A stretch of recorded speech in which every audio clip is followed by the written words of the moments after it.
Welcome to Whole Lot of Wolves. It is Season 7, Episode 1. And we are ready to go.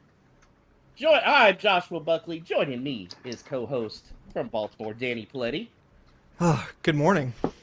Yeah, that was a good intro, Danny. Bravo. Very impressive. Yeah, I surprised them with it. I didn't show it to them before. So. Now, you'll notice we're on a little earlier, and a big reason for that is because we wanted to get our amazing producer who is on loan abroad. We're making sure he's coming back from the Netherlands, Mr. Alex Patakis. Good morning or afternoon, gentlemen. I've learned the art of total football, and I'm ready to bring that to a whole lot of Wolves. Oh, nice. And, you know, we've made a new signing, unlike Wolves have really done, so to speak. You know, we've dropped down to the championship, so you always need one of those Adam Armstrong type guys who they've been there, done that, and you feel like they can dominate at this level. They may not be Premier League level, but they should be really good in the championship. It is longtime Wolves supporter and frequent Whole Lot of Wolves guest. You'll see him a lot this year. It is Todd DeWitt from Minnesota. Hey, Todd. Morning, gentlemen. Excited to be here. And to welcome Todd, I didn't put this in the script, but I have a little present for Todd, which is that I got myself a bottle of Malort. Hell yeah! There we go. Yes. So you just keep going, and I'm gonna drink this and make horrible faces. Oh, this is gonna be so great! I'm so excited for this season, y'all, to be part of this and hang out with y'all a little bit more, and to watch Danny make awful faces while I drink some Malort. Oh, here we go, Cheers. Malort. Keep it weird. Keep it weird.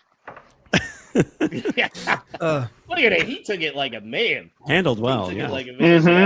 Very impressive. Never gets any better. Yeah.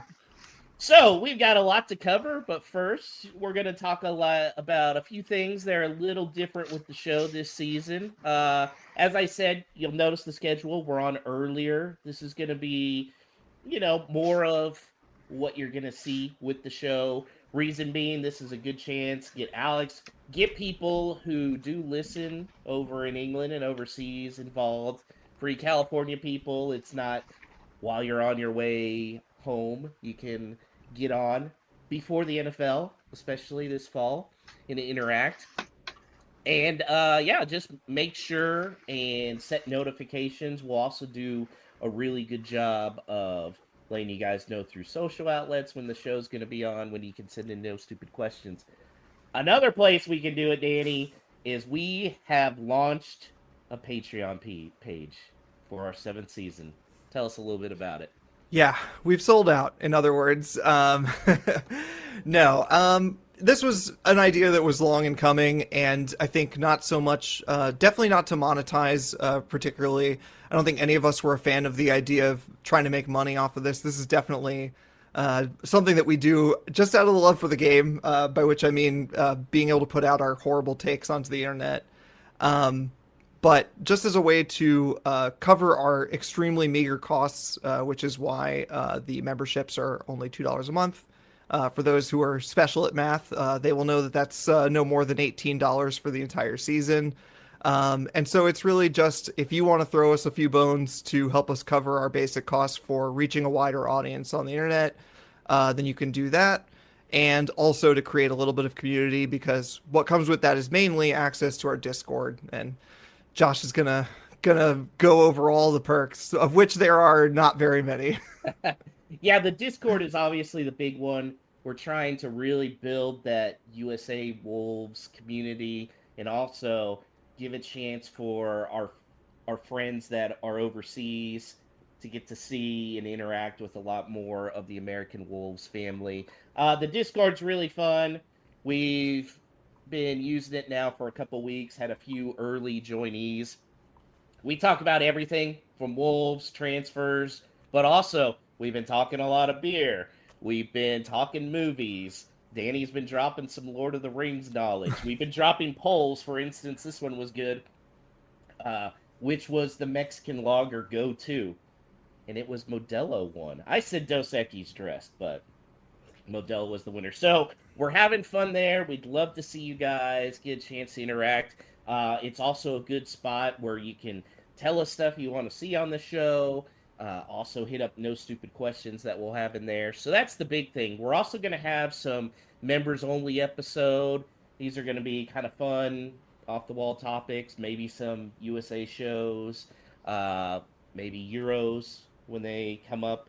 Also, we may do a live stream for a game every now and then, so that could be fun. And then we also give a little shout out to all of our Patreons every episode as a thank you. And Alex, we've already got a few of them. Yeah, we do. Shout out to the early joiners, which, as we know in Wolves summer fashion, is not always common. But I would say we did our work early in the window. So shout out to those who got in early. To Cy, of course, Cy Waldron for joining. Brian Donnelly, also a frequent guest from Charlotte Wolves. Steve Young, and of course, the incomparable Chris Fisher chilling down there in Fort Lauderdale time. Yeah, thanks to those who have who've joined early, and looking forward to connecting with more of you as we go along with this thing. And when you sign up for the Patreon in the initial email, it'll have a link to the Discord. All you have to do is click on it, and boom, you're automatically in there. And looking forward to interacting with all of you guys, having a lot of fun. Just talking everything Wolves and then some. Yeah. And importantly, our usual coverage of the entire Wolves season will be uninterrupted and still free, which is probably about what it's worth. So all the regular episodes covering the games will still be just put out normally on your podcast platform of choice, and of course on YouTube and streaming all over the place. All right, we're done with the self-promotion, so let's get to it. Since we last potted, the World Cup concluded. See, I can tell Danny put notes here, because he put the World Cup concluded blah, and then says it was kind of fun, but also kind of shit. I disagree. I thought it was great. I miss having football on every day. The only thing that was shit was Christian Pulisic's performance in the round of 16. Weston McKennie was a stud. He stays over here. Pulisic's top character got moved to a corner. That's how upset I was with him. I enjoyed the AI-generated halftime show. Why can Shakira just not be given a headline? Even for the Super Bowl, they had to team her with J-Lo. And for this one, just make it Shakira for the whole thing. Would anyone have complained? She is the World Cup. She is the World Cup. No one would have complained. I know BTS people were loving that, which is cool, but some of the other ones, it was like, I don't know why Bieber decided to pull up a ballad during it. All right. We want more Shakira. Anyways, no time for Infantino bullshit. He's scumbag, but we already knew that. So, now, Wolves did make a signing. Last time we talked, they had already signed Kieran Trippier and Raul Jimenez. And despite the pant wetting about Trippier ripping up his contract because of Rob Edwards, that did not happen. Wolves did make a signing. They signed Rafiki Saeed. And unfortunately, he got injured right away because that's the way. Of course he did. Yeah, of course he did. Out for 2 months with an MCL injury. I don't know. Anyways, thoughts on the incoming so far, Todd? Sure. Great He played a game. to get. Yeah, he played a game. I'm wondering if, because of his injury, him sacrificing his MCL means Big Sassy will go injury-free for at least the first half of the season. No chance. Come on. I want to see Big Sassy on the pitch. But yeah, I think he'll be fine. Do a job in the championship from what little we saw of him. How about you, Alex? Just the Saeed signing in particular, I guess he ticks a box, which would be pacey winger that Wolves have been crying out for. That being said, yeah, when you have that the nature of that injury is that I think it's going to be something that could possibly linger. and running really fast often means that it's susceptible to re-injury. So, but no, I mean, pretty good. I think in an ideal world, he's a bench player for Wolves anyway, even in the championship. So Danny's laughing because glowing endorsement. Yep. because we don't live in an ideal world, but with the players that might be sticking around, it may be a fine squad addition. There were 2 outgoings. One of them we really expected, and that was João Gomez. Now, we didn't expect where it would go to. He ended up going to Villa. Wolves got £38 million, 45 million euros. I was okay with this. I know there were a lot of people that were like, oh, why Villa? Come on, guys. Anybody in their job, if a direct competitor comes, if the Podfather, Paul, if Chevy came for him and was like, hey, we want to offer you more money instead of where you're working Ford, and we're also, going to send you to these conferences, and you're going to get a whole bunch more, like, worldwide FaceTime and stuff. Paul's gone. He's out. Come on, guys. Let's not get mad at João, right, Danny? Yeah, I'm not mad at João, and I'm not sure many people are. Like, he's gonna want to go to a club in the Premier League if he can, and obviously, they have very attractive European competition to play in. But I think it's just there was so much frustration just around the way that the transfer kind of unfolded, which is kind of nothing, and then to Villa for an amount that felt less than what we were expecting. Which I think a lot of reasonable minds can disagree about what João Gomez should have been sold for, but it's just I think the combination of going to a neighbor, and the amount, and also I think just living in this current Wolves timeline where we kind of are living with the kind of constant lack of ambition from the owners. Seemingly, it's do Villa absolutely need him as a replacement for Tielemans? I don't know that that's a direct replacement, but they're willing to go out and spend that amount of money on him. And it's we could have been there at one point. So whether it's a wise signing from Villa or not, he's a great player. But it's all the surrounding circumstances that make it feel a little bit bitter. I wish him nothing but the best. I don't really want him to help Villa at all, but yeah, he personally can do well. Yeah, I thought the fee was pretty right on. Reason being because he doesn't offer much in the final third, Todd. So you're talking about now until this weekend. Yeah. Now he's great on interceptions, tackles, whatnot, but he's not going to offer much in assists. So £38 million for a defensive specialist really seems solid. Yeah, I think it's a good get for Villa. My frustration is I don't like Villa, and I think he could have gone to a bigger club. I think he should have gone to one of the traditional big 6 clubs, and he could have really been a star for them. So I'm just bummed he didn't get that big move, but maybe in the future. I see Andrew Phillips is on. By the way, I got to give a shout out to him. Man, I was trolling the England fans hardcore. And you know what? He was calling me out on some of it. And then when U.S. laid a stinker, he was pretty nice. But he did offer a little pushback, and I liked it. So, shout out. Andrew Phillips. Yeah, bring me Tillman. We're going to talk about Malik Tillman.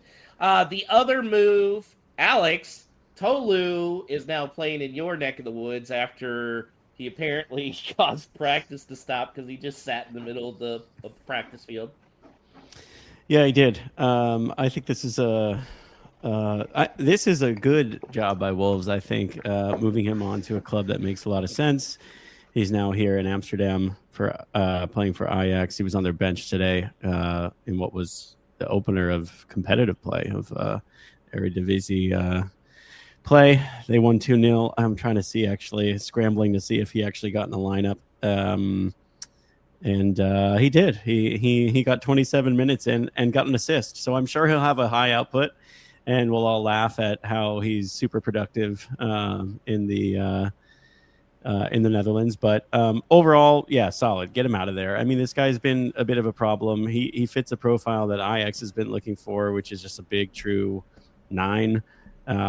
And it's a loan deal, but it's one that I feel like makes sense. I think he'll go. I think I'll actually put up some pretty big numbers in the Dutch First Division, and then Wolves can eventually sell him on and move on, hopefully when they're in the Premier League next year. So makes sense. You know what I expect you to do is start going to some Ajax games and talking them up around the water cooler. You know, I'm thinking like Arrested Development when Tobias is going for the acting role and he's just hanging around. Everybody keeps talking about this Funke. I've heard so much about this Tolu Arakadare. What an amazing player! I think what I'm gonna do is I'm gonna buy like a bunch of Tolu jerseys and start like sprinkling them throughout the city. And then people are gonna really catch on to what this guy is all about. Actually, I was gonna say, if we, we're getting ahead of ourselves to think of having surplus revenue from the Patreon. We expect to maybe subsidize some of this, but not cover it. But if we were to end up with surplus value, maybe we put it all into Tolu shirts to convince Ajax to buy him. But I will say, not that I'm like a huge fan of the guy. 99 as a striker is pretty sick, and that's what he's wearing at Ajax. So I respect it. Like I could be convinced. Like a true American. Yeah, exactly. All he needed was 0. That would have been the better one. Wages covered by Ajax. I thought that was the real key. Covered all the wages. Sweet. But Danny, I feel like Tolu is going to go down as one of the more disappointing signings for Wolves during that last Premier League run, because with the production he had when he was coming in, we needed that number 9. I really thought he would do big things. Yeah, I mean, he was disappointing on the pitch. I also, watched him with Nigeria early on, and I thought that he was very useful. I thought they were misusing him, and he was still being productive. And then he had a horrible AFCON, and just, I don't know, that just like it never took off. And it's one thing to be like bad in a bad team. Anybody can be bad in a bad team, even a good player. But it's like to also be disruptive. In a season with way too many distractions, he was one more of them. And it just like that to me is like the kind of like thing that finally breaks the idea that could ever have been a good choice. It felt very much like a panic buy in retrospect. I mean, I think we all kind of knew that going in with the whole drama around Jurgen Strand-Larsen.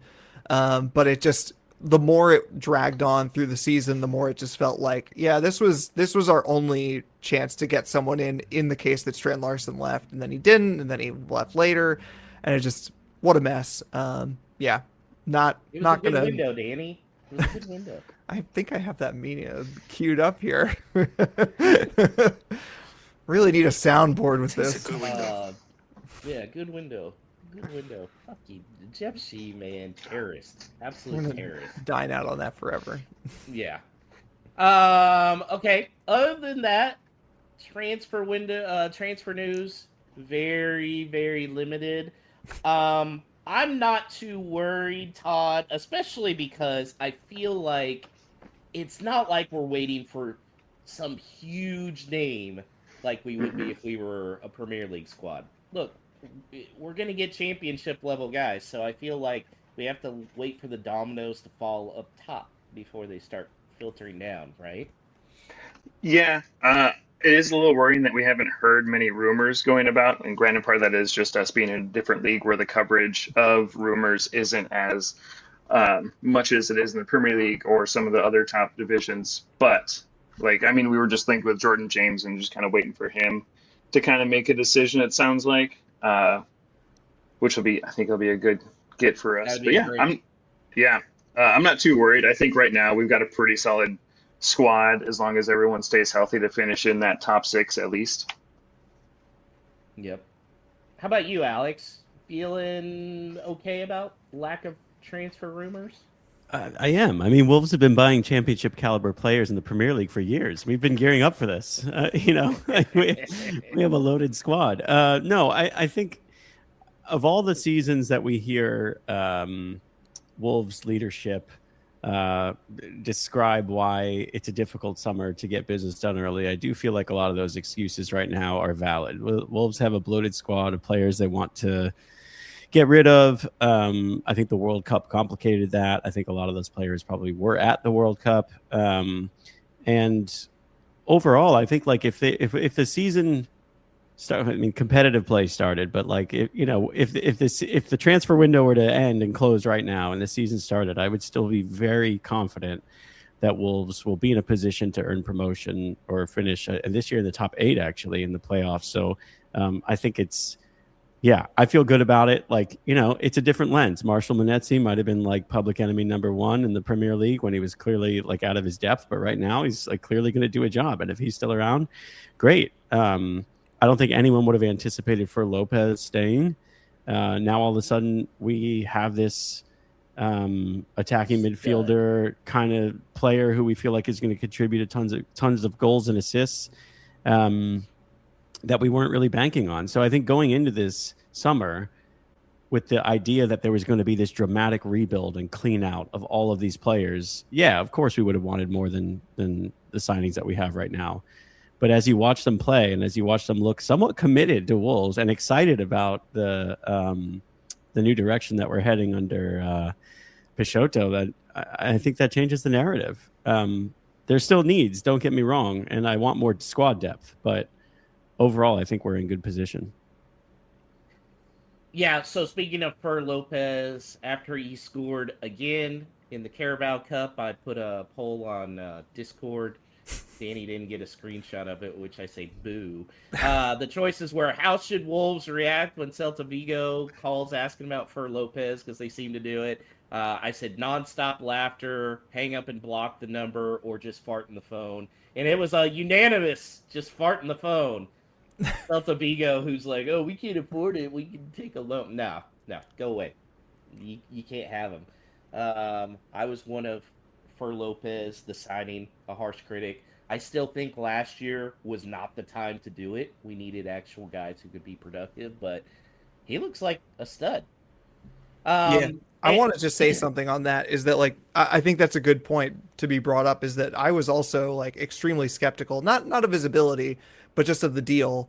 It was a real George Mendes special, and I think that if he stays, which I think we still feel, we feel that's like 98% right now, very, very likely. They've been doing that in the media. But like if he stays and if he has a good season and if he looks as committed as he currently does in basically preseason, like that will speak a lot to his character, because I think that like I said, sort of George Mendes special, kind of like Nunez or someone like that, kind of got like moved here to on the promise of a bigger move later, and to stick it out and to, kind of be a big part of this rebirth, this rebuild, would really like move him up in my estimation in a big way. Yeah. And I know there's a lot of hand-wringing right now because there aren't a lot of signings that have come in. People are worried this is a lot of the same people that led us to that awful season last year. I actually think it's okay. Look, we got to remember, Adam Armstrong's on this team, and he's dominant in the championship, right? Now we've added Raul and Trippier, who are just they're going to eat, man. We've got Amane, we've got a Fer Lopez. I actually think championship-wise, there is no reason this squad cannot finish top 2. It's an absolute failure if they're not top 2. I feel like the talent is there. Now, when they get promoted, if it was this same team, we're screwed. These are a lot of these guys in here, as I've mentioned the old baseball, analogy before. They're 4A players. They're guys that are going to be awesome in the championship, get up to the Premier League, and they're going to be like Monetzi. Monetzi is a perfect example. Armstrong. I feel like they can be really good, though, in the championship. Danny seemed a little hesitant on what I was saying. No, I think that, my concern this offseason, this transfer window, has just been the outgoings. I remember the early preseason games, which looked a little shaky, as they always do. And people said, "Oh yeah, but wait for all the players who were at the World Cup to come back." And I just looked at that list of players. I was like, "Aren't these all the players we talked about who are going to leave?" Like, I agree that if all these players came back and played the whole season for Wolves, you're right. We should dominate, but like we don't expect them all to stay. And so like I'm just a little worried about the lack of outgoings. It goes hand in hand, but kind of like to Alex's point about the dominoes falling. It's just one of those standoffs where someone has to get those dominoes falling, and like in some ways, like the players need to go out. And I'm sure that Wolves hierarchy does not want to send a player out unless they have a replacement. I think we're hoping for something like 5 out, 6 in or something, but like, and that's scary. But I just like sure if I think like Santi Bueno or like even Huang, who I know people are down on, those are players who can be dominant in the championship. But like, if there's not a chance that they're playing with us, then that doesn't help us. Like, who's replacing them? That's what I care about. Well, speaking of that, Danny ran a social media poll on Discord, on Facebook, everything on who needs or what was your exact wording on it, Danny? Who will stay? It's like who do you believe will stay? Like who will still be here? Who do you think will still be here? So a couple things stand out. Mosquera at 100%. Lopez, I think we are all in agreement now. He's going to stay. There's just somebody would have to come in with a major buy. Bellegarde, 100% stay. That's interesting. How about Big Sassy, 71%? Todd, does that one surprise you? A little bit, but yeah, I'm here for it. I think him coming off the bench, and when you're looking to change things up, maybe add a little height to the front line, and we know he can score from distance, I think he's a good person to bring on when you need to shake it up a little bit. I know it's a physical league, but he'll just stiff arm everyone. I'm a Big long little arms. bit worried on his fit with the big high press that they're wanting to run. So that's why I'm a little worried about Sassy. I would love for him to stay healthy. Another interesting one here, Alex, is more people think Hugo is staying than Wolfie.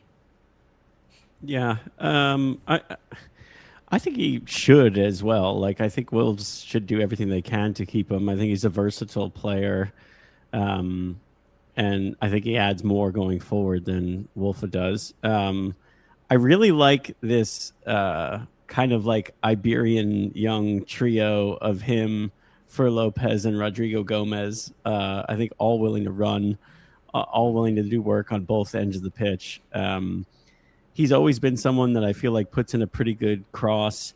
I do think we're going to see Raul, really capitalizing on a lot of those types of balls in the box. I hope he's here. He's a homegrown player. Wolves we know that we're kind of in a position where we have to be concerned about that right now. There's been a lot of chatter about that right now. So, I would. What's wrong with both of them staying? Like, I think in an ideal world, like that's a good 1 and 2 option for a team that should be competing for promotion to the championship, in my opinion. Yep. Kiana Hoover, 29%. I always forget he's even on the squad. I never say this about a player. Genuinely, I feel like if he cannot be got rid of in a loan or a sale, he should be released. I do not see the point. Yeah. How long is it? Did we sign him to like a 10-year contract? Like, how is he still here? Great question. I don't get it. Tachua, 43%. I'm one of those that think he's going to stay just because I don't think anybody wants him.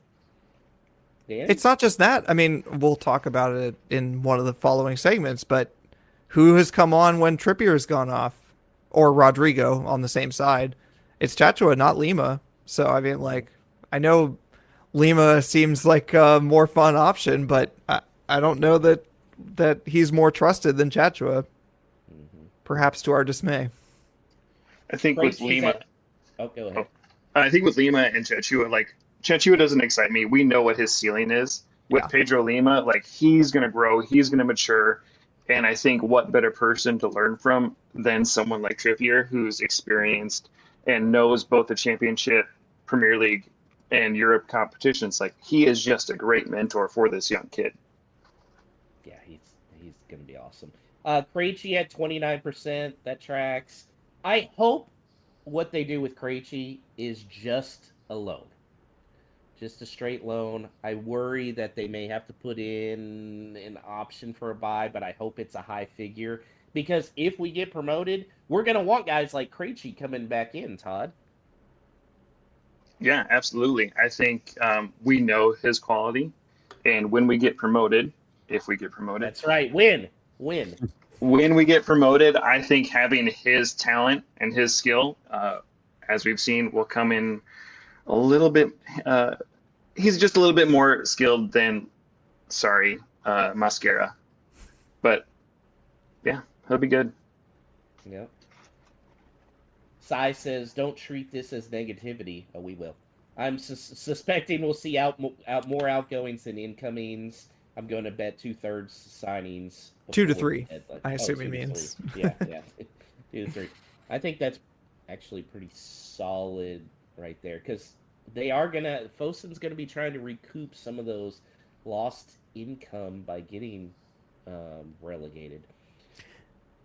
Can we just say there has to be at least one? Who the hell is going to be the goalkeeper for this squad? Yeah, I was going to ask you, Alex, what is going to happen at keeper here? I have whoever they sign, I assume is going to be the number 1 and Bentley the number 2. But I guess there is a world where Jose Sa is still here. And again, I know, it's slow summer, all the dominoes have to fall, but he's another one. It's not like Hover in the sense that I want him to leave so bad, but he's another one that's it is a borderline miracle this guy is still actually at Wolves. He's been talked about leaving for seasons in a row. We've now been relegated. He's been linked to a million clubs. He's good enough to play at every single club he's been linked to. It just seems like something that would have been really, really easy. What's the hesitation? That's a strange one. I don't know. Well, I'm not I don't know that one keeper link is stronger than the other. I've seen a few that Wolves have been linked to already sign elsewhere. So that might be one of those Saeed things that just comes out of nowhere. Like you wake up tomorrow and boom, there's your new number 1. But as of right now, I haven't a clue. I think what's interesting about the keeper situation, Danny, is we saw a lot of fantastic keeper performances in the World Cup. And a lot of those guys are in smaller leagues, smaller teams. And it's just he'd be great for Wolves at keeper. He'd be great for Wolves at keeper. So it seems like this should be an easy fix, right? You'd think that. I don't know. There's a ton of names that I see going around. And so much so that I can't even keep track of them all. That would be, a good fit. Not just in terms of quality, because the question about Sa and Johnstone is not about quality. It's just they don't seem to want to be here. And then we have questions as to whether a team whose number 1 is Bentley, it gets an automatic promotion. So a keeper that fits in an automatic promotion level team and who wants to be at that level, which is what we don't have right now. And there seem to be a ton of names, and there's just seems to be no movement right now, except in the wrong way, which is that these names keep getting picked off, Vitek going to Middlesbrough is the one that comes to mind. But there's just so many, and it just, again, something has to give. We cannot it's one thing to go into the season with Bentley as our number 1, which I don't want, for the record. But it's another thing to go into the season with these same 3 goalkeepers. I will go insane if that's the case. If either one of Sa or Johnstone are here, I'm going to be it's going to drive me crazy. Obviously both of them are perfectly good enough for automatic promotion, but they don't want to be here seemingly. Yeah. So. Yeah.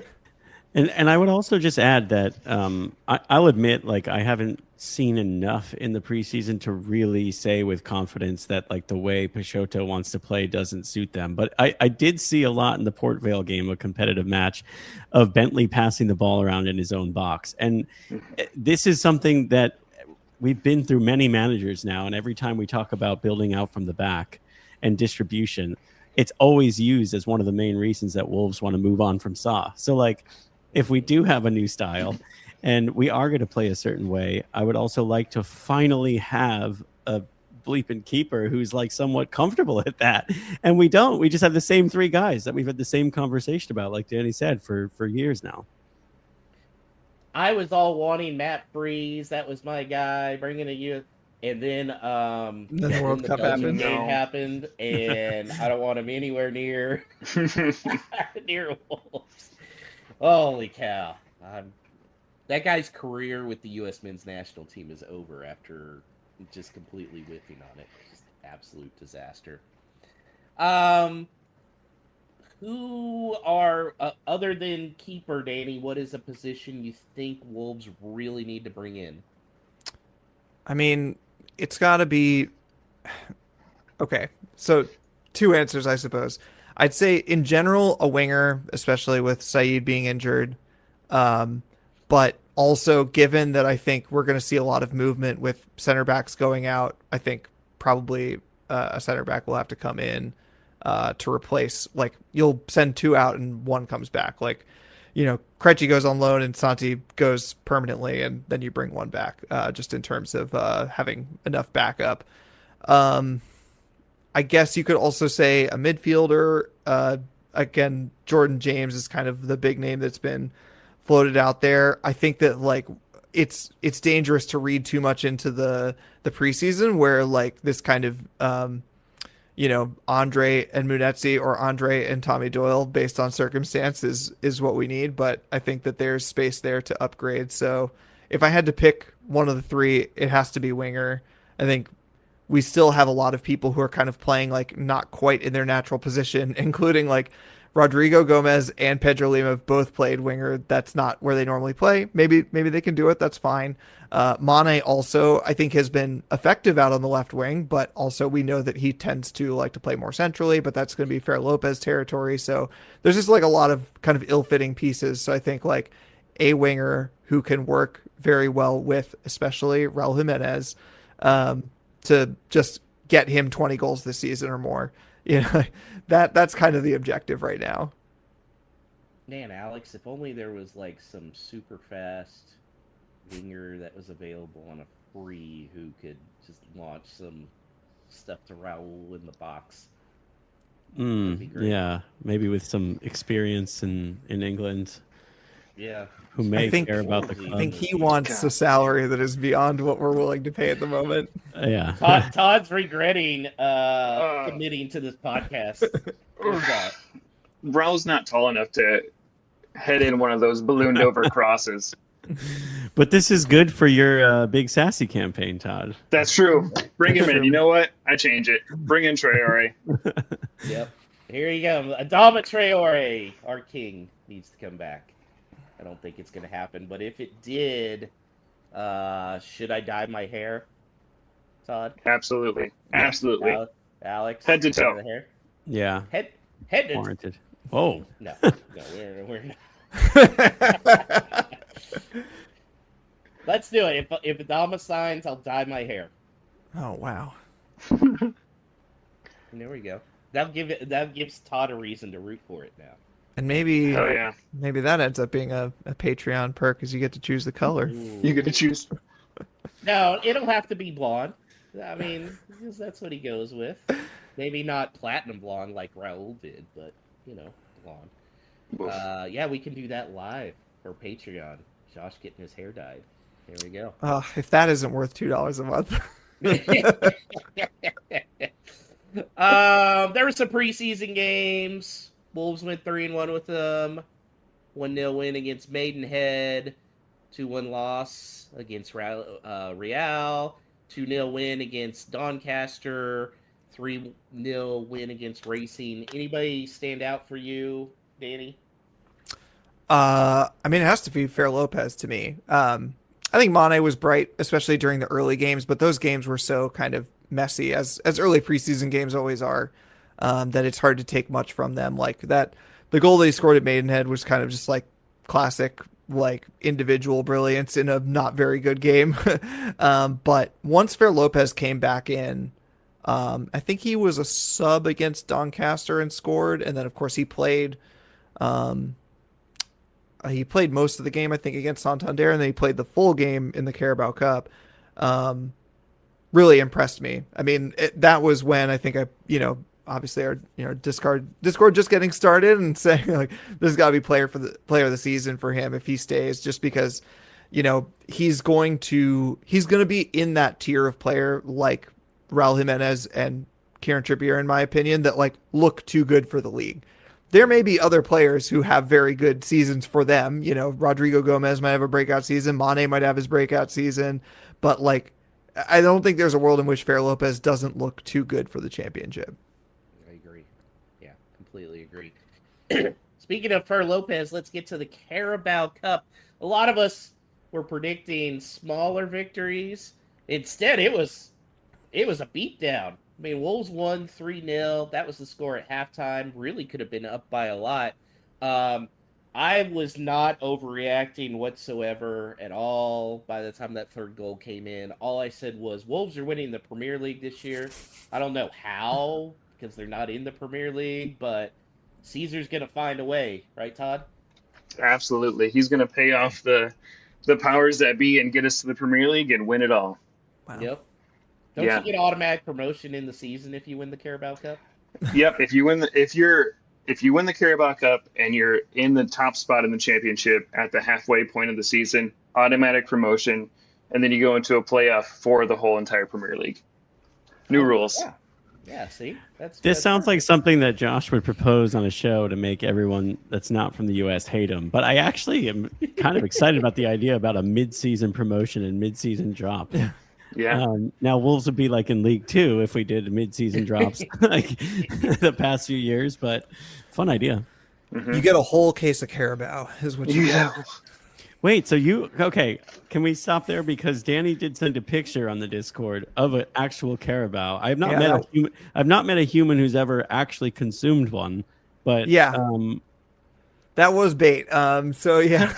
I noticed it at a Asian grocery store that's near my office a few months ago, I think, and thought, that's funny. I'll have to try that someday. So this seemed like a good time to do it, and I'll tell you, based on my experience drinking it, I will not have another one unless we are in the final. First of all, I should go with the whole experience, which is that it's around $4 for like a very small glass bottle. Kind of like larger than like a shot ski, like a little. Man, you can get 2 months of the Patreon for $4. I know, that's right. Or a Carabao. I was rather surprised to see in the ingredients list something called nicotinamide. Oh God. Which got me real excited because I don't smoke, but I've enjoyed a cigarette while drinking from time to time, and I was disappointed to find out that that's just another term for niacinamide, which is vitamin B3. So, it is a lot like Red Bull. It tastes a lot like Red Bull, except it's not carbonated, and maybe tastes a little more like an apple juice or something. It's not good. And I put vodka in it, a very neutral vodka. I used Reyka vodka, and it made it like infinitely worse somehow. Like it was just like, it was horrible. It was a terrible experience. Okay, sounds like Malort. Which is worse, that or Malort? Oh, that's a good question. I mean, like, of course, Malort is way more shocking to the senses, but I would definitely I would have a shot of Malort before I would have another Carabao. Absolutely, no question. We'll have to see. Can we do like an open video on Discord of like right before the Black Country Derby taking Malort? Oh yeah, that's something that we were going to talk about later that I hadn't shared with the group, but that's not going to be. We're not going to gatekeep that behind Discord. There might be an extra shot of Malort that Todd can conduct for our Discord members, but But I'm planning on sending out something. This is a good time to just drop this. Is that I put something out like at the end of last season once it was clear that we were going to go down. That anybody interested in shotgunning a beer before the Black Country Derby, which of course will be like 6 a.m. for us or something. And there was a lot of reaction, on like the Wolves USA Facebook page and elsewhere. So I might put that out just to the larger, U.S. Wolves community and anyone else. So obviously our Discord members will be welcome to participate in that. But I think we're not going to gatekeep that one. We need to get Judah on board with that one. We'll see. Because man, that's gonna be that's what 3 a.m. for him or something. Yeah. Suck it up. He can handle it. Anyways, who were the big standouts for you, Alex? Obviously, Fer Lopez, again, a standout. God, what a beautiful goal that was. But I was really impressed with the fact that not only did Wolves score on a set piece, but it was executed perfectly. Yeah, I agree. That was shocking. I questioned your bookmaking skills on what the line would be for Mosquera goals and assists this year. I can't say that all teams in the championship are going to defend quite as poorly as Port Vale did on set pieces, but this is an unofficial stat, but I feel like his percentage of getting his head on a corner from Curry and Trippier was maybe 100%, which is pretty ridiculous. I could see him scoring some flying headers this year. That was impressive. I'm excited about that. Yeah, I think Trippier obviously outstanding. Don't need to talk about that. Andre is clearly a level above the competition that they've faced so far in the preseason and in the Carabao.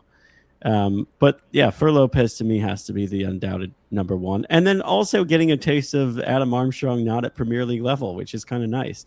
I've seen people mention that he did play off the left side quite a bit for Southampton when he was scoring a lot of goals in the championship. I guess one thing that impressed me is I'm not convinced that he and Raul can't both be on the pitch at the same time with Fer Lopez as well and give teams some real issues.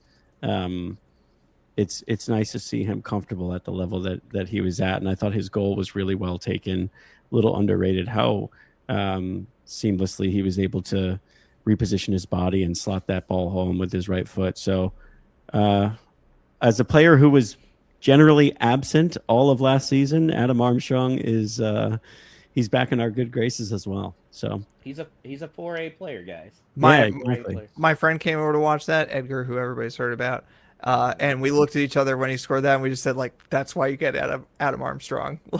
like that goal is why you get Adam Armstrong, because he will turn and score that goal every time in the championship. He might not score that goal in the Premier League because he won't have the opportunity, but he will score that goal in the championship maybe 10 or more times. And that's why Raul is just gonna feast in the championship. So we could call that basically the last preseason match. Kind of felt that way. So now that the preseason is officially over, let's see how we're feeling. So it's a perfect time for predictions. So I'm going to start with Danny, then go to Todd, then Alex. We're going to say the top goal scorer and how many goals, Danny? Oh, no. I mean, the number is going to be tricky to pin down, but I can't go anywhere but Raul. I mean, if he stays fit, which is always the caveat, but even at his advanced stage, he should still be good for a vast majority of starts in the league. And especially if there is any doubt about getting the automatic promotion, which I think in terms of who will occupy those top two spots, I think we will be having to push. It's not going to be we're running away with it. I think West Ham is going to be worthy contenders. And as long as there's one other team that's pushing us, we're going to be pushing. It's not like we're going to be resting Raul. We're going to need him. It's got to be Raul. And I don't know. It's 20 plus in my opinion. I'll go safe and just go an even 20, but I'm hoping that we're going above that. Okay. Todd? Yeah, it's got to be Raul. I have a sneaking suspicion Armstrong's going to push him, but I think it's going to be Raul with 27. Yes. 27. Yeah.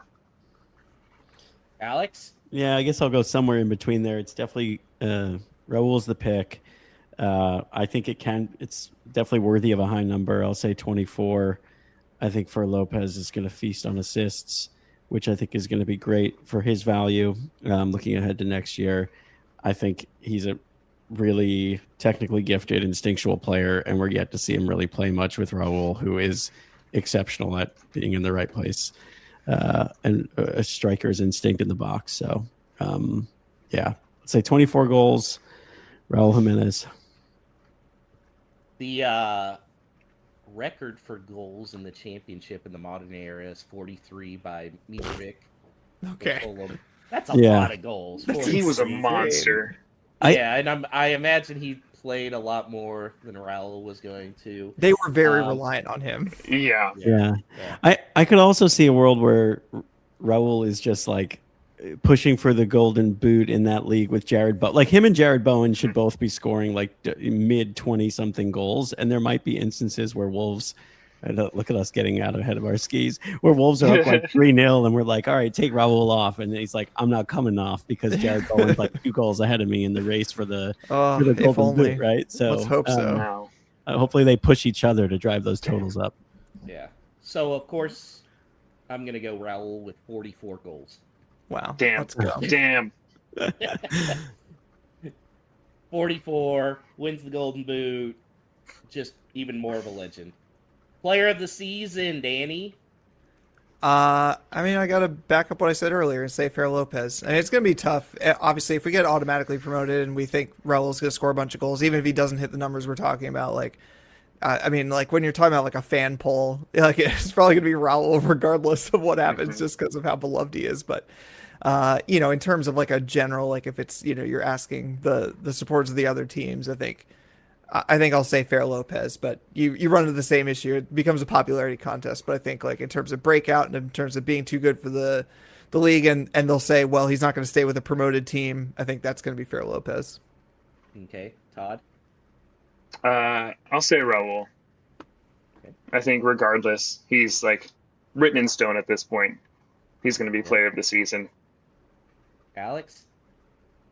Yeah, it's hard to say anyone but Raul if we have him scoring over 20 goals. Or 44 in my case. Yeah, yeah, that's pretty automatic. So I got to go with Raul as well. Yeah, I'm going Raul. But I like Danny's shout with Fer Lopez. I can definitely. I think I have some fun. Because I think he'll play every game, and that's something I don't know if Raul. A big part of that is that I was impressed that he played 90 minutes in the Carabao Cup. Not that he couldn't do it, but like just in terms of like that showed me that he's committed and that they like are going to keep him around and make him central to this. All right, goal of the season. This one's always interesting, Danny. That is interesting. Yeah, I mean, who's going to do something crazy? That's the kind of thing, because like I imagine like, the vast majority of these goals we're imagining for Raul and Adam Armstrong aren't going to be like particularly special goals unless they're in the Black Country Derby, which maybe. I could very well see a goal that is technically not the best winning just because it's in the Black Country Derby. Because I mean, can you imagine Raul scores his 3rd goal? Away at the Hawthorns, he finishes his hat trick at the Hawthorns. That one's going to end up being goal of the season, voted by the fans, regardless of how bad it looks. I don't know. Why don't we just go for a reliable curveball, which is, Tommy Doyle's going to get some minutes and he's going to uncork something special. I like it. Todd? I'm going to go with Mosquera. I think he will, I don't know how, whether it's a diving header, but it's just going to look wild with his tall frame launching through the air and scoring probably at the death against our promotion rival. Okay. Alex? I really like Joey's shout of Trippier on a free kick. That's a good one, but I just can't help but think at some point Mateus Mane is going to cut in on his right foot and like absolutely unleash one from 28 yards out or something. And make us forget all the ones he put into the stands. Exactly. Yeah, there's nothing about efficiency when it comes to goal in the season. It's just one goal. That's all it needs to be. So I'll go Mateus Mane. I think Furr's going to have some kind of moment of magic. I mean, that goal in the Carabao Cup was really, really good. How he just fooled them all and went with the left foot. So that's not a bad shout. Just his ability to sort of glide past a few players that could put him in contention. Yeah. I think all of those are good. Carabao Cup finish, Danny. Oh, well, the real question is, do I want to have another Carabao in my future and predict that we're we're gonna get to the final? Yeah, I'm gonna do that just for the fun. You could decide whether or not I believe in it. We will make the final, but then lose it, and I'll have to drink a Carabao again. Okay. Todd? I'll say semifinal. Semifinal? Okay. Alex? Quarterfinal, I guess. Quarterfinal? That's also what I had, was the quarterfinals. Just because it's still fairly early, I think Wolves are going to be definitely focusing more on the top two. Now, FA Cup finish, Danny. I don't know. I think there's still a pessimistic part of me that thinks that, like, I know we've been talking a big game about being near the top, but like very well could be the case that we're struggling, especially at the time when the FA Cup is getting started for the championship teams. So I can't remember what round it is that they come in, but whatever the round is after that. So I think that's like third round. I could be wrong. Yeah. Third round. Okay. I'll amend it once I go and fact check. Yeah, I think that's probably about right. But I'll say quarterfinal. Quarterfinal. Okay. Alex? I'm going with Danny on this one. And at that point in the season as well, the focus is going to be on the automatic promotion race. So, yeah, third round. They're winning it all. We're going to Europe next year. We're getting promoted and going. Oh, Oh God. And then going to be completely exhausted and get relegated back again because of it. All right, the big one, championship finish. Danny? I want so desperately to say automatic promotion spot. I don't know. I guess behind the scenes, like, I think we're going to revisit this once the window's closed. And so the way I'm currently feeling with the players I expect to leave, I think the finish is going to be in the playoff spots and not third. I want to believe it'll be first or second place, but I think currently the way I'm feeling, there's still a ton of work to do in the window. And so I don't know, somewhere between 8th and 4th, I guess. 4th and 8th. Do they win the playoff? You can't ask me that right now. I don't know. Yeah, I can ask you that. I'm asking you that. Do they get promoted? Again, my heart says no right now, but I am very sad about it. Okay. No promotion. Oof. Oof. Todd. I think we'll finish 4th. I think we'll be close to the automatic promotion, but just not have quite enough to get it over the line. And yes, we will win that promotion game. Okay. Alex? Yeah, I'm going to say second.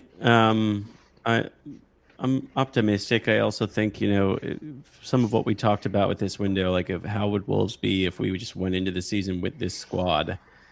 If January rolls around and it's looking like, we're a player or two away from really being comfortable with automatic promotion, like our outlay for transfers has been so low. Like we're going to do more outgoings than we will incomings. I could see Fosun splashing the cash a bit in January, at least by their standards, to push us over the top. And I don't know that a lot of clubs in the championship have that ability. Like West Ham obviously will. But I strangely enough, whether you trust Fosun or not, like the resources should be there. We should be in a good financial position to close it out, I guess, once you get to the January transfer window. Y'all suck. They're winning it. They're Wow. winning it. If they don't finish top 2, it is an absolute failure. I don't even care if they finish 8th and then get promotion. No, it has to be top 2. They're winning it. I'm feeling good. Haven't been drinking whiskey yet. Maybe I should have. But first, baby. And then always an interesting topic, surprise of the season, Danny. Oh man, I was not ready for this one in particular. Is it a surprise to say that Dan Bentley is our starting keeper for the entire for the Yes, it entire is. season? Please Okay. stop. Dan Bentley keeper. Todd? That was going to be mine. Um, I literally just came up with that off the top of my head. all right. Surprise of the season will be that. Oof. I think Fair Lopez leaves in January if he's having a good first half of the season. You're killing me. I Oh, know. God, you guys, come on. God, that's brutal. That would be a surprise, Alex. Um, only because I had Raul scoring so many goals, I feel like it wouldn't really be a surprise, but for me, it counts. I will say more goal contributions for Lopez than Raul Jimenez. Okay. Sure. So, I had actually written this down before Danny's answer, but I said Jose Sa is going to be the number one keeper this Yeah, year. it was a toss up for me. I think they're kind of the same prediction in a weird way. In a weird way. Yeah. I think Like, Sa is going to be there. Wolves unable to do adequate transfer business for the keeper position. Yep. Yep. So that is my surprise of the season. Okay. That will lead into the season opener, which is Friday at 3 o'clock Eastern, 2 p.m. Central. Not really sure Fort Lauderdale time what that is. It's going to be on our new favorite streaming platform, Paramount Plus. Danny, what are other streaming options if we need to? Yeah, I just wanted to put this in here because I actually have seen like a ton of questions about this, both on Twitter and Facebook, like the Wolves USA Facebook, the Baltimore Wolves Facebook. I was like kind of surprised, but maybe I shouldn't be because the club hasn't always been the best about communicating this kind of thing. So just to lay out the streaming options, CBS owns the rights for the EFL. They don't stream every single game, but in practice, the teams that are competing for promotion often get picked up to be streamed. So if we are near the top, it is very likely that we will be on Paramount Plus. In addition, you can also check out CBS Sports Golazo, which now I've educated myself to be able to recite that they are a 24/7 live stream that is free. It is mostly talk about soccer, world soccer, various soccer, whatever. And they will play a game that CBS owns that's on Paramount Plus. So they might pick up a game there. So you might be able to find that for free if they pick us up. So just to recap, any game that is on CBS Golazo is on Paramount Plus. But obviously, all the games that are on Paramount Plus aren't going to be picked up by Golazo. Even And though then, go ahead. their halftime host called it Molyneux. Yeah, well, the halftime host was very strange. He looked as nervous as I do. Basically, it was like he just like was told, "Hey, you're going to be on this broadcast." Anyway, no shade to him. But the other thing is that obviously to cover the gaps, there will be games I assume that Paramount Plus does not air. You can buy one of several streaming packages from Wolves TV. That's a thing that basically all championship teams do is offer their streams. I believe it was £140, but that was before August, so I think it might be £180 now, which is over $200 US. That's for the entire season, but you can also buy like half season and you can buy single game ones. I think a lot of people are just kind of assuming that most of them will be on Paramount Plus and then buy single games. So that's a recommendation that you can check out. And then, of course, there is, the sailing the high seas of the internet, which we do not either endorse or disendorse. But you can ask around and try to find a stream. But those are the legal ways of doing it. The Cup games might end up being on ESPN. I can't remember, but we'll cross that bridge when we get to it. So there are your streaming options. Paramount Plus is the easiest thing, and then there's a bunch of other stuff. Okay, so Todd, what are we thinking starting lineup wise? Raul, does he come into the squad? I think you have to. I think he has to come into the squad. We want to see Raul back in the old gold, starting from the jump, see what he can fully offer the team, and just kick off our league start with a win. I think you got to go for it. Do we have basically the same lineup and from the last game? And if so, who does he replace? Is it just him for Armstrong? I think it's just him for Armstrong. Fascinating. Yeah. Yeah, I think it's just gonna. Who's the keeper? Mm-hmm. God damn it. I guess Bentley until we know Saw's future. Like I would say Saw if he's still here, but I don't know. Hopefully he's talking to some other clubs by then, and we're just not playing him to protect a potential move. It's got to be Bentley. Mm-hmm. Yeah. Like I just like if Jose Saw was going to play. Okay. What? My headphones went out for a second. Okay. Yeah. If Jose Saw was going to play, like be in contention for being our starting keeper, I think he would have played against Port Vale. Yeah. And I just, even just a half a game, the fact that neither of the other two have been involved says to me that they don't plan on them being here. Whether or not they plan on Bentley being number one, I don't see them planning on the other two being here. So, Mm-hmm. Yeah, I think that's fair. I think, but Saul's going to take over come transfer window when he's not gone. Okay, so let's get predictions here. I'm sure we all have studied Blackburn very thoroughly. So Todd, I'll start with you. I'll say 2-1. 2-1. Okay, who scores for Wolves? Raul and Rodrigo. Okay, Alex. Let's kick it off with a 2-0 win. Clean sheet under the Molyneux lights. Okay. Molyneux. Molyneux. Danny? Molyneux or Molyneux? I also feel that Blackburn will score because I saw a lot of shakiness in that Port Vale game against a lower opposition. So, but I'll go. Let's have some goals. I'll say 3-1 Wolves. 3-1 Wolves. Alex, I like your prediction. 2-0. That seems like a fair one to me. Well, Sai is saying 1-0 Monte goal. I think if they hadn't looked so well scoring against Port Vale, I probably would have had a lower score, but 2-0. I could see even 3-0.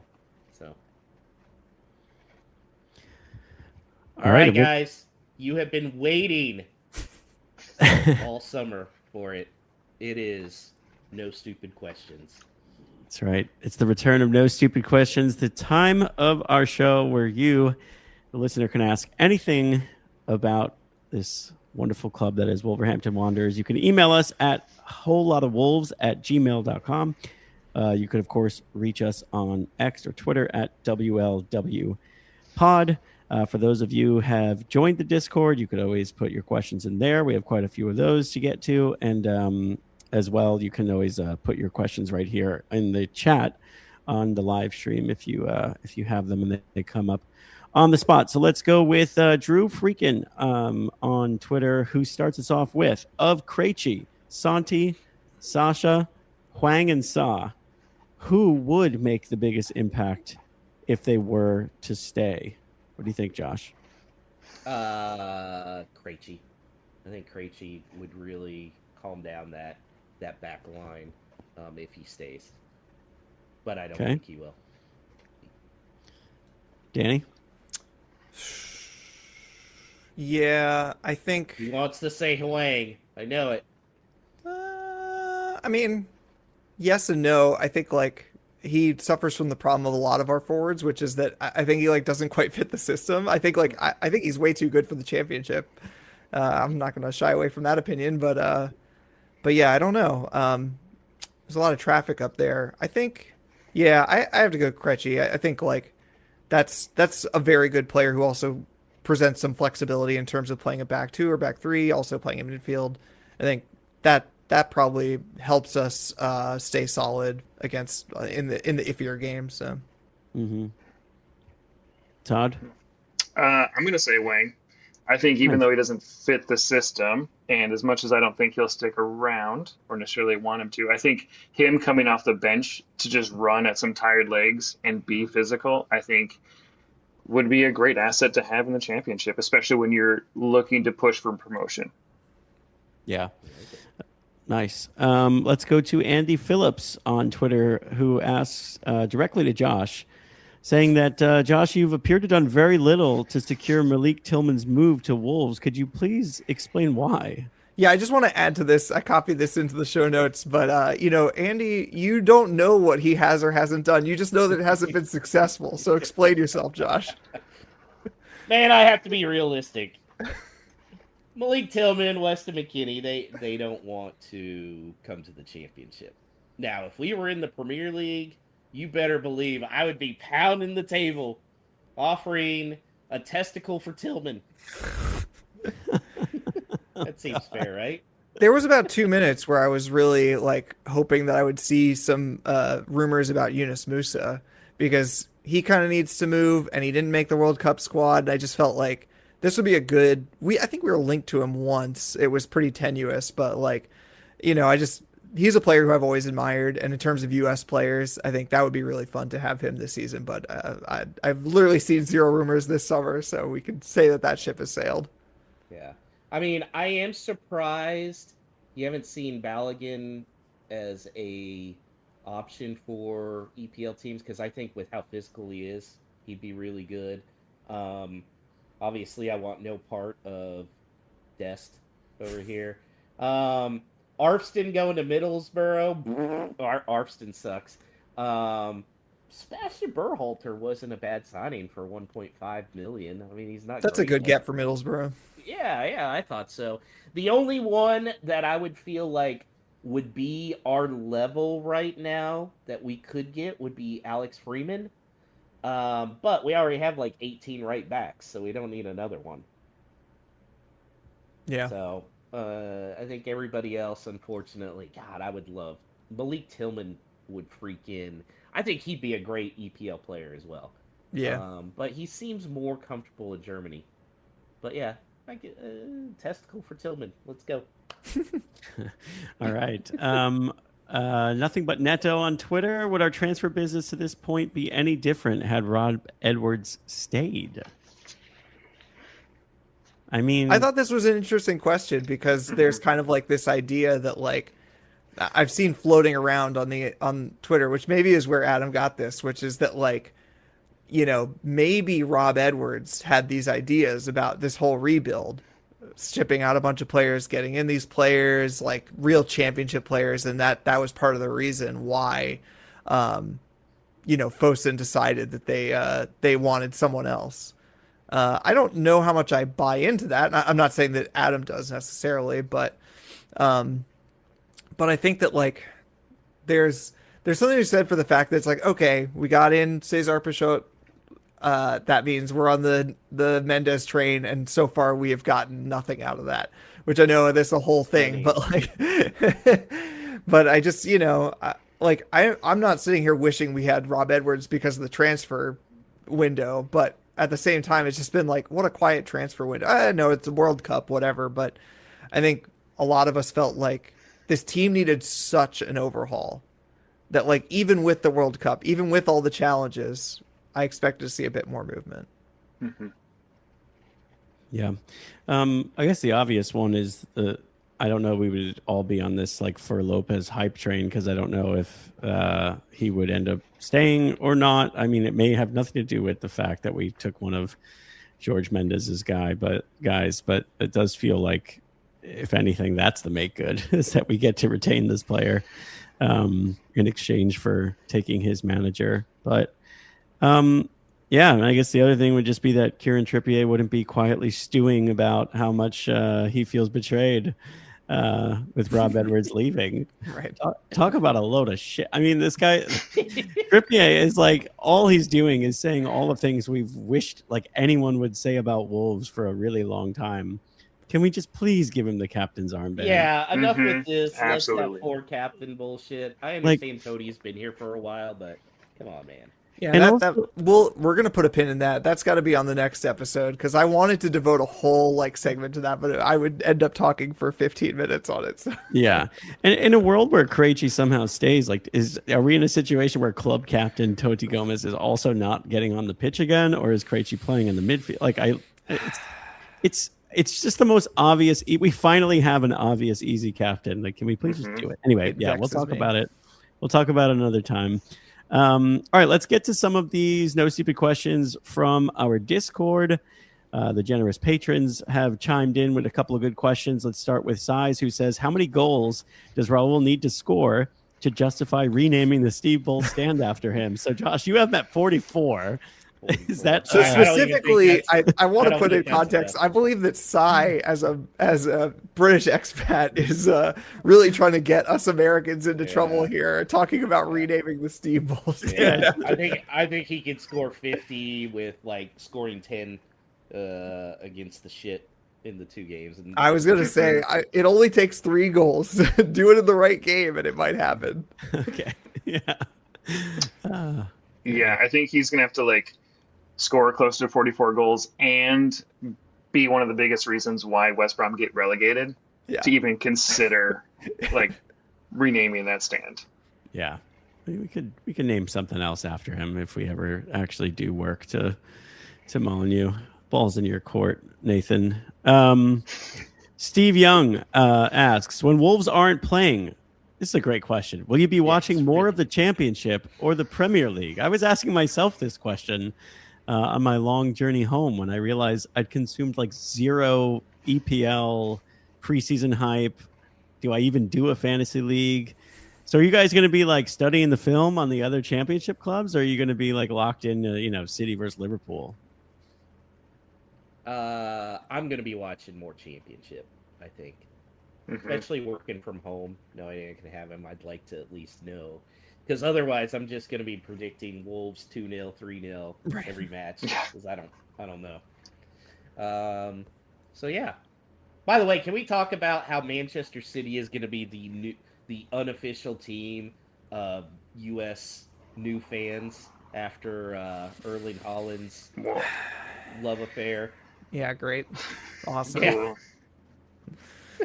Have fun. Yeah, it's gonna happen. Yeah, no, I think it's Championship for me. And partly that's, I'm just going to probably let my YouTube TV subscription lapse for the duration of the season. We'll see what happens in the summer.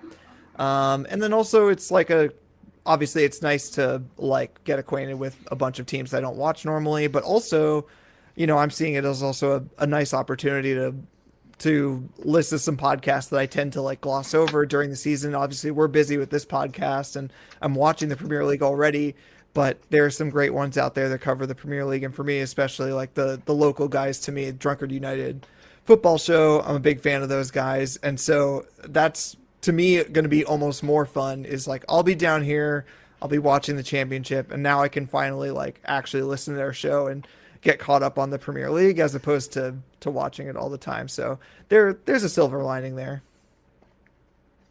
Yeah, same. Gonna be watching more Championship. Championship's a fun league to watch. It's physical. There's more games, and there's just some teams in the Championship this season with tons of history, and it's just gonna be fun to revisit those stadiums. Yeah, that's a good point. I'd like to say I'm gonna be like Championship only, but like some of those like real destination Premier League games are going to be hard to avoid. And for me, there is a draw to those still for me certainly. But I'm looking forward to kind of just like discovering a whole new crop of teams that I don't have to hate so vehemently because I don't know so much about them and their ownership and why they're all morally corrupt, and they may very well be, but like I don't know enough just in different ways to care. Yeah, exactly. Okay, and Brian Donnelly from Charlotte Wolves also asks via the Discord, aside from the Black Country Derby, what match are you most excited to see this season? It's gotta be Wrexham, right? No, For you. for you. I'd love to see them whoop up on Wrexham, so that's in the show. I'll give it to you there. Being in the show and looking good would be fun. I'll say that. But I think that I wasn't necessarily taking this to mean just Wolves games. The weekend with the Black Country Derby is actually kind of crazy because West Ham play Millwall that same weekend, and also the Old Firm Derby is that same weekend. It's like a crazy weekend for rivalries. So there's a bunch that I'm excited about.